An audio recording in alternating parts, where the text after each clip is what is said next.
Shipping minister Mansukh Lal Mandaviya हमारे साथ हैं। सर, मैरीटाइम समिट शुरू हुआ है, क्या कुछ इसमें हो रहा है? बहुत सारी जॉब्स मिलने की भी बात कह रहा है मंत्रालय, क्या कुछ हो रहा है? मोदी जी ने कल मैरीटाइम इंडिया समिट का इनॉग्रेशन किया। उसके साथ इंडिया मैरीटाइम विजन 2030 का भी लॉन्च किया। आज सारे दिन चर्चा में मैरीटाइम विजन की बहुत बड़ी चर्चा रही।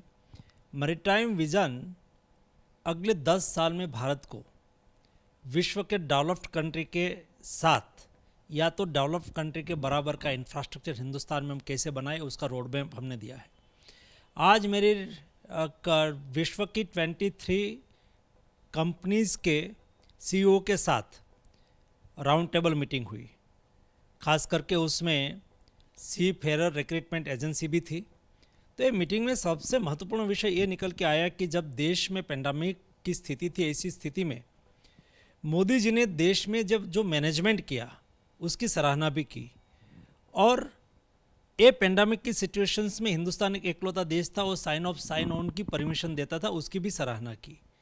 और अगले दिनों में इंडिया के पास जो स्किल मैन पावर है और जो हमारे सी फेरर है उसकी रिक्रूटमेंट अपनी कंपनी में हो, उसके लिए उत्सुकता भी दिखाई और कहा भी कि 2-3 साल में हम 22 से 25 हज़ार इंडियन सी फेरर को रिक्रूट करेंगे, ऐसा मेरे सामने शिपिंग कंपनीज ने कहा।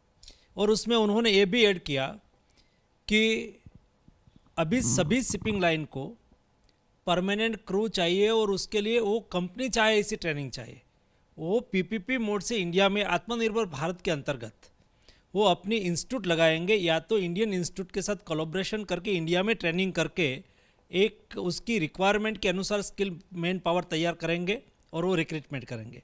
तो अगले 2-3 साल में जो हमारे 20-25 हज़ार नाविकों को समुद्र में रोजगारी का अवसर या समिट के माध्यम से उभर रहा है, ये हमारे लिए अच्छी बात है। सर, ये जो नाविक होंगे नए तैयार होंगे, ये किस तरह के जहाज़ चलाएंगे? क्योंकि कई तरह के जहाज़ होते हैं, ये सब तरह के जहाज़ चलाएंगे या अलग अलग जहाज़ों की अलग अलग ट्रेनिंग होती है? सभी जहाज में स्वीपर से लेके मेंटेनेंस करने वाले, टेक्नीशियन, इंजीनियर, कैप्टन, अलग अलग के पोजीशन के लिए सी फेरर जाते हैं। और सब टाइप की ट्रेनिंग इंडिया में आज के दिन में दी भी जाती है, और अगले दिनों में दुनिया की शिपिंग लाइन जैसी चाहे ऐसी वही स्वयं यहाँ आके इंडिया में आके ट्रेनिंग करे, ये दिशा में काम होना है। ये कब तक ये नया ट्रेनिंग इंस्टीट्यूट इसके लिए स्थापित किया जाएगा? उसके लिए जो आज के दिन में ट्रेनिंग इंस्टीट्यूट है उसके साथ शिपिंग कंपनीज एमओयू भी कर लेंगे, कई नई भी ट्रेनिंग इंस्टीट्यूट होगी, उसमें एक अच्छी ट्रेनिंग करके इंडिया में इंटरनेशनल स्टैंडर्ड की एग्जामिनेशन ली जाती है सी फेरर के लिए जो होती है, ये भी इस्टेब्लिशमेंट इंडिया में है। तो यहाँ आके ये सर्टिफिकेट लेके और जो फॉरेन की शिपिंग लाइन कंपनीज है वो अपने यहाँ रिक्रूटमेंट करेंगे। यानी न सिर्फ भारतीयों को रोजगार मिलेगा, बाहर के लोग भी आकर के यहाँ पर ट्रेनिंग ले सकते हैं। यहाँ हमने एक सिम्स करके इंस्टीट्यूट बनाई है, और सिम्स में इंटरनेशनल टाइप की ट्रेनिंग दी जाती है। उसका लाभ हमारे पड़ोसी देश भी ले सके, और इंडिया के हमारे यूथ है उसको भी उसका लाभ आज के दिन में मिलना शुरू हो चुका है। हर साल अगर बात करें तो कितने रोजगार इससे पैदा होंगे? और देखो, जब 2014 के पहले हिंदुस्तान में 94,000 सी फेरर था, लेकिन मोदी जी ने मैरीटाइम सेक्टर को फोकस किया। मैरीटाइम सेक्टर में जो जॉब अपॉर्चुनिटी है, मिनिमम स्वीपर के लिए भी कोई काम के लिए जाते हैं तो $2,000 मिलता है पर मंथ, मतलब 1 लाख से अबव सैलरी होती है। 5-6 महीने वो समुद्र में जाके आए तो उसको 7-8 लाख रुपीज़ मिल जाता है, अच्छी जॉब अपॉर्चुनिटी होती है। तो क्यों दुनिया में हम सी फेरर का शेयर बढ़ा के इंडिया में एक एम्प्लॉयमेंट का न्यू विंडो क्यों ना खोले, क्यों हम उसके ऊपर फोकस ना करें? उसको देखते हुए मोदी गवर्नमेंट ने सी फेरर सर्विस पर फोकस किया, और आज 2,50,000 सी फेरर हमारा हो चुका है। मैरीटाइम विजन में हमने उसको डबल करने का टारगेट रखा है।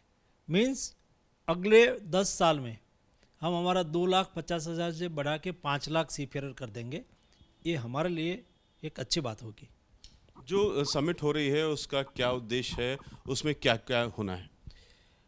मैरीटाइम इन्वेस्टमेंट समिट बेसिक उसका उद्देश्य इंडिया का राइजिंग हो रहा सेक्टर मैरीटाइम सेक्टर है, उसमें इन्वेस्टमेंट आए, इंडिया में क्या हो रहा है वो दुनिया के मैरीटाइम सेक्टर समझे जाने, इंडिया में शिप बिल्डिंग के लिए, शिप रिसाइकलिंग के लिए, पोर्ट मॉडर्नाइजेशन के लिए, सी प्लान के लिए, हमारे आइलैंड डेवलपमेंट के लिए, सी फेयर ट्रेनिंग के लिए कई टाइप की अपॉर्चुनिटी है। ये अपॉर्चुनिटी फॉरेन कंपनी और इंडियन कंपनी उसको एनकेज करे, किस टाइप की अपॉर्चुनिटी है, उसमें आप क्या कर सकते हैं, भारत सरकार के उसके लिए क्या योजना है, हमारा क्या फोकस एरिया है, ये सब मैरीटाइम समिट में डिस्कशन हो रहा है। और मैं कल भी 2-3 सेशन में जुड़ा था, आज भी सेशन में जुड़ा, तो सारी दुनिया रुचि लेके दुनिया के जो मैरीटाइम कंट्रीज़ है उसमें पार्टिसिपेंट कर रहे हैं। दुनिया के कई देश के मंत्री लोगों ने भी पार्टिसिपेंट किया। मैरीटाइम स्टेट है, सभी मैरीटाइम स्टेट ने भी पार्टिसिपेंट किया। अच्छी बात यह है कि 1,17,000 लोगों ने मैरीटाइम समिट में भाग लेने के लिए रजिस्ट्रेशन कराया। 425 से ज़्यादा, 3 लाख करोड़ से ज़्यादा MOU हुआ। ये बहुत अच्छी बात है और उससे मैरीटाइम सेक्टर में एक नया इन्वेस्टमेंट आएगा और भविष्य में 2030 में हमारा इंडिया का मैरीटाइम सेक्टर वर्ल्ड क्लास का मैरीटाइम सेक्टर बन के रहेंगे। सर, देश के अंदर जलमार्गों को खोलने की कोशिश कर रहा था मंत्रालय, किस तरीके से उस दिशा में आप लोग काम कर रहे हैं? क्योंकि बनारस से शुरू हुआ था, देश के अंदर नए जलमार्ग खोलने की भी कोई योजना है? देश के अंदर जलमार्ग आज के दिन में खुल चुका है। हल्दिया से वाराणसी 1,400 किलोमीटर इनलैंड वाटरवेज आज ऑपरेशनल हो चुका है। उसके पर 3 मल्टी मॉडल टर्मिनल आज के दिन में बन चुका है। एक है वाराणसी, दूसरा है साहिबगंज, तीसरा है हल्दिया। ये मल्टी मॉडल टर्मिनल है। वहाँ फूड ग्रेन्स का भी ट्रांसपोर्टेशन चालू हो चुका है, लिक्विड कार्गो का भी ट्रांसपोर्टेशन चालू हो चुका है, फर्टिलाइज़र का भी कार्गो का भी ट्रांसपोर्टेशन चालू हो चुका है। हल्दिया से 200 किलोमीटर सुंदरबन होके बांग्लादेश में 800 किलोमीटर हमने डेवलप कर दिया है प्रोटोकॉल रूट। वहाँ डुबरी से सदिया 910 किलोमीटर, कुल मिला के 5,000 किलोमीटर इनलैंड वाटरवेज आज के दिन में ऑपरेशनल हो चुका है और 25% ग्रोथ से इनलैंड वाटरवेज में कार्गो बढ़ रहा है। अगले दिनों में इनलैंड वाटरवेज और कोस्टल शिपिंग को हम प्रमोट करके जो हिंटरलैंड पर ट्रैफिक कंजेशन है उसको कम करेंगे, पोल्यूशन में भी कमी आएगी और एक्सीडेंट भी कम होंगे। ये सब स्थिति को देखते हुए अगले दिनों में मोड ऑफ ट्रांसपोर्टेशन कर रहे हैं। केवल रोड और केवल रेल ही नहीं, वाटरवेज में एक हमारा ट्रेडिशनल और पुराना ट्रांसपोर्टेशन है और वाटर ट्रांसपोर्टेशन को बढ़ावा देके हम देश में इंटरलैंड ट्रैफिक को कम करेंगे। तो इस तरह से अगले 10 सालों में न सिर्फ 2.5 लाख के करीब नौकरियां सीफेयरर्स को मिलेंगी, बल्कि 15 से ज़्यादा नए जलमार्ग खुलेंगे जिसमें नए रोजगार के सृजन होंगे। कैमरामैन राजेश पांडे के साथ रविकांत, ABP न्यूज़, दिल्ली।